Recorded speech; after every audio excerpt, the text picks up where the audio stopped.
Kaya, na, di ba, alam mo naman, yung mga artista, mga ganda.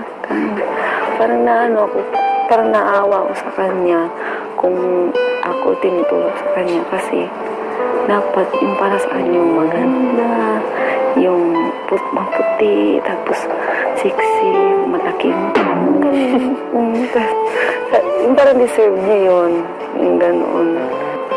Ang dami natutuwa sa'yo. Kasi may parang nagagandaan din siya sa... Naiiyak ako. Oo mo kasi isipin na... Pero okay din naman yan. Okay din niya kasi minsan may babae din. Sobrang ganda ko lang. Yun yung nagiging. Pero may sa'yo parang kulang. Nagdapat mo. Konti na para maging tama na yung timbla. Konti. Ako ba maganda? Saka ano, sabi mo, di ba kahit sasabihin, ganda mo may mga bawa nabibiro na.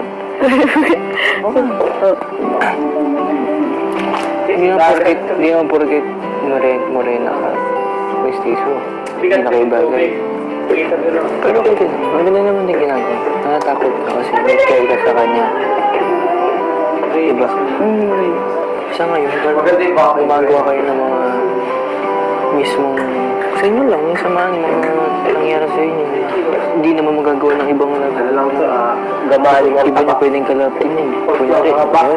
Kunyari, nag-aruta kayo. Magagawa ba ng kung sino mga kalapin niya ulit? Yun, di ba hindi naman? Sabi, meron na kayong sarili niyong storya. Sa gym. Huwag mo feel na hindi ka maganda. Ano masyadong...